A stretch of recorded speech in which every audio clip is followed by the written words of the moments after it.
Welcome to the dread of night.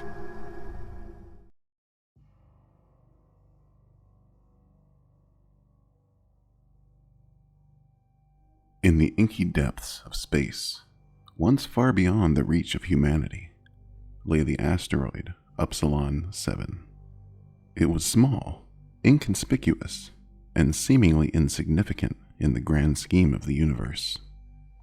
But what a group of intrepid scientists would soon discover there would signify the end of an era.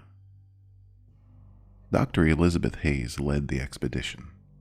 She was a brilliant astrobiologist with a reputation for fearlessness. Her team included Dr. John Roberts, an esteemed geologist, and Dr. Sarah Lawson, an expert in extraterrestrial chemistry. They had trained for years, both mentally and physically, for this historic mission. The journey to Upsilon 7 was arduous. Months passed as their spacecraft cut through the vast emptiness of space, and the anticipation hung heavily in the air. Finally, they approached the asteroid, and the team couldn't help but feel a sense of awe. It was a dark, foreboding rock, pocketed with craters and jagged edges, casting eerie shadows across the cosmic abyss. As they landed on the asteroid's surface, the scientists donned their suits and descended. The barren landscape stretched before them, a bleak expanse of gray and black. The team set up their base camp, a collection of white tents and high-tech equipment that seemed absurdly out of place in this desolate wilderness. Their first discovery was the ice. Beneath the asteroid's crust lay vast reservoirs of frozen water, a treasure trove for future space travelers. Excitement surged through the team as they began drilling and collecting samples, but their elation was short-lived. One evening, as the scientists gathered around a monitor to analyze their findings, Dr. Lawson made a chilling observation. "Look at this," she said, pointing to the screen. "These ice samples, they contain something else, something organic." Dr. Hayes and Dr. Roberts leaned in, their hearts pounding. The microscope revealed tiny wriggling organisms within the ice. They were unlike anything they had ever seen. These microorganisms, if that's what they were, had a volatile beauty about them. They resembled a nightmarish fusion of worms and centipedes, with translucent bodies that pulsed with a sickly blue glow. Intrigued, yet horrified, the scientists extracted some of the specimens and brought them into the lab. Their bizarre anatomy left them perplexed. There were no recognizable organs, no DNA, nothing that resembled life as they knew it. Days turned into weeks as the team delved deeper into their research. The isolation on Upsilon 7 weighed on their sanity, and the eerie, undulating creatures haunted their dreams. The microorganisms seemed to communicate with each other in ways that defied explanation. They formed complex patterns, shifting and undulating in perfect unison. Then the nightmares began. Each scientist experienced vivid, shared dreams of the creatures. They watched as the organisms multiplied, covering the surface of Upsilon 7, casting a shadow over the asteroid. In these dreams, the microorganisms reached out to the stars, reaching for Earth itself. Their reality began to mesh with the dreams. Dr. Roberts woke one morning with strange markings on his arm, as if something had burrowed beneath his skin. Dr. Lawson reported hearing voices in the night, whispers in a language she couldn't comprehend. And Dr. Hayes was plagued by a recurring vision of the microorganisms merging into a monstrous, shifting mass, a grotesque form that enveloped everything it touched. Fear and paranoia tore at the team's cohesion. They argued, accusing each other of madness. But as the days passed, their physical conditions deteriorated. Their skin took on a bluish hue, and their bodies weakened, they were becoming one with the nightmare creatures. In a final act of desperation, Dr. Hayes sent a distress signal back to Earth. It was a garbled message filled with what seemed to be nonsense, warning of insidious organisms on Upsilon 7. But by the time help arrived, it was far too late. The spacecraft found the base camp deserted, the equipment abandoned, and the once proud astronauts reduced to pulsating, writhing masses of blue. The nightmare of Upsilon 7 remains a dark secret, hidden deep in the annals of space exploration. The asteroid itself is now a quarantine zone, a place where no human dares to tread. Until one day, in the distant future, when Upsilon 7 is all but forgotten, and the nightmares begin anew. Water, often referred to as the ultimate source of life. No one ever said that meant human life.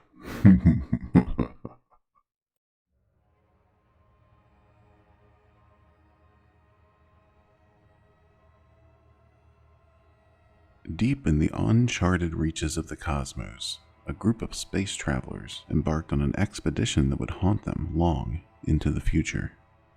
They had discovered a new world, uncharted and untouched, and the promise of the unknown lured them like a siren's call. The planet, they named it Calypso, was a desolate wasteland, but was also possessed of a certain elegance. Its crimson skies shrouded the landscape in perpetual twilight, casting an otherworldly glow upon the terrain. The explorers, led by Captain Olivia Barnes, had hoped to uncover the planet's secrets, perhaps even evidence of extraterrestrial life. As they descended through the atmosphere in their sleek spacecraft, the crew marveled at the desolation below. Jagged rock formations jutted out from the barren soil like the skeletal remains of some ancient beast. It was on the horizon, amid this bleak landscape, that they spotted something that signaled to them that this planet may not be as untouched as they'd believed. A massive, derelict spacecraft lay half buried in the crimson sand. It was a vessel like nothing they had ever seen before. It seemed far more advanced than any human-made starship they had ever encountered. The craft appeared abandoned, but it was in almost pristine condition compared to its age. As the team approached, they were both nervous and excited to investigate this remarkable find. Captain Barnes and her team suited up, their helmets adorned with the emblem of their expedition, a star and a crescent moon. They cautiously entered the foreign ship, their footsteps echoing eerily in the metallic corridors.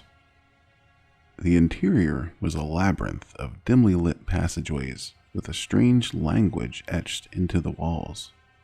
It was as if the ship itself was a relic from a civilization lost to time.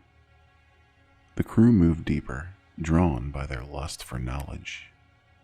They soon discovered evidence of the ship's former occupants. Crew quarters were adorned with alien artifacts, mementos of an alien life cut short. Personal effects, photographs, and belongings littered the chambers. The atmosphere grew colder, and the air seemed to hum with an unsettling energy. As they explored further, the team stumbled upon the ship's control room.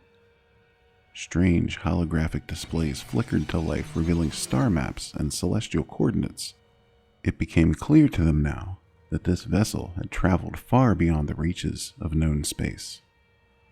Then, the ship's logs began to play on a nearby console. The alien voices echoed through the chamber, recounting a tale of despair and desperation. They spoke of a cosmic anomaly that had twisted time and space, stranding them on this forsaken world. They had resorted to unspeakable acts to survive, turning on each other as the entire crew was lost to insanity. The crew shuddered at the haunting confession. They knew they should leave, but an insatiable curiosity kept them captive. It was then that they heard it, the soft, haunting melody of an otherworldly song. It echoed through the ship, growing louder with each passing moment. Panic set in as they realized they were not alone. Shadows moved in the corners of their vision, and ghostly figures appeared in the dimly lit corridors. The remnants of the alien crew had become malevolent spirits, trapped for eternity in this forsaken vessel. The humans fled the ship, racing back to their own spacecraft.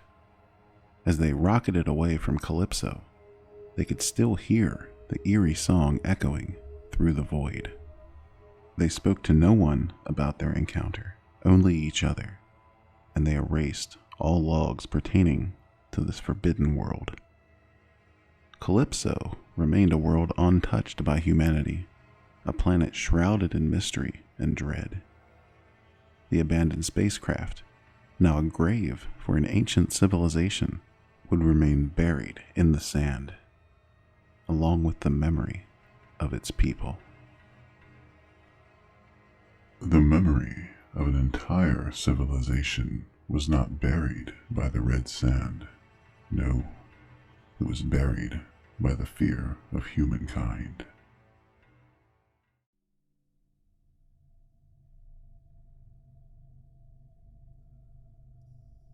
Far away, in a place where the stars were but pinpricks of light in the black expanse, a group of space travelers embarked on a journey that would shatter their understanding of the universe.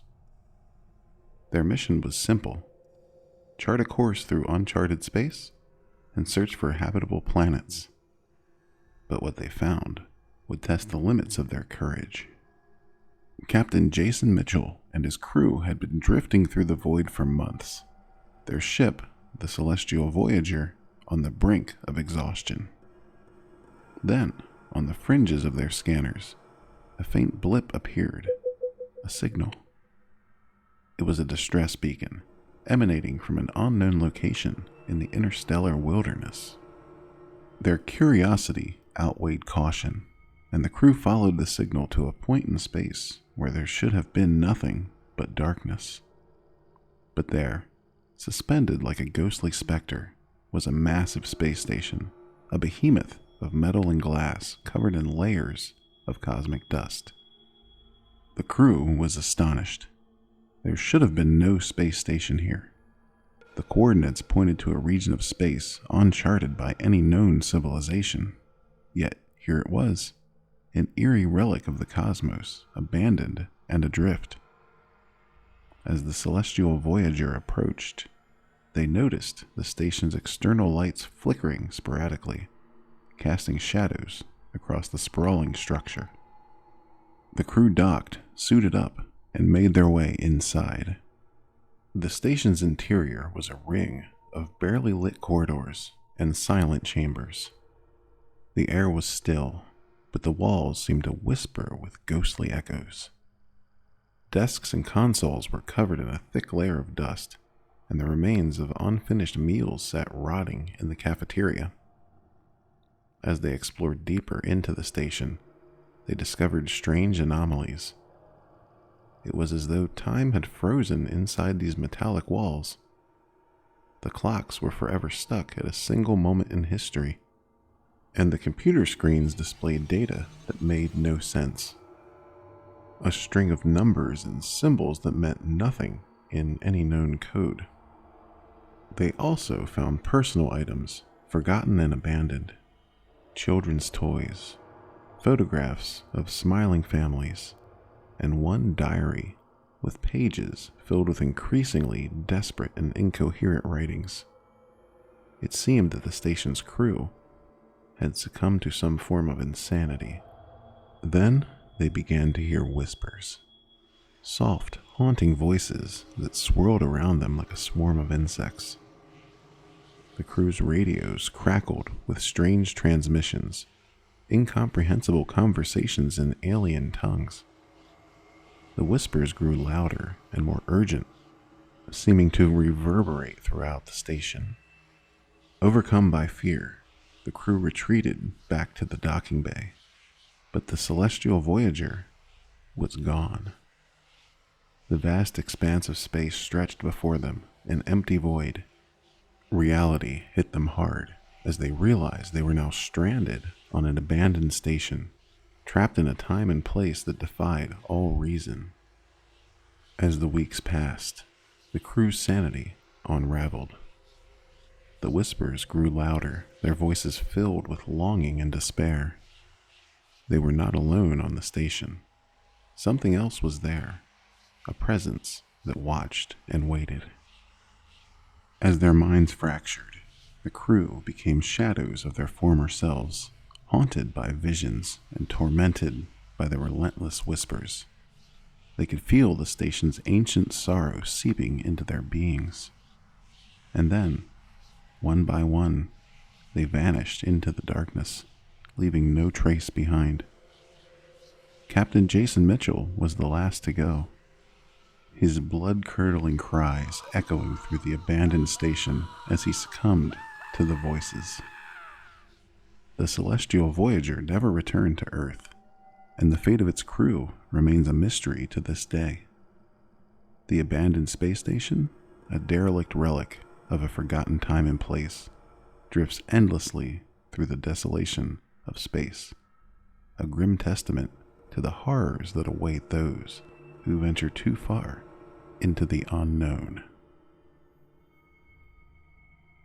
The human race has a tendency to push too far into things and places that they don't understand. And more often than not, they are rewarded most appropriately. I'm simply thrilled that you've joined us once more. Please do stay, subscribe. You have a home here, and so do your friends. Bring them all. We have plenty of space.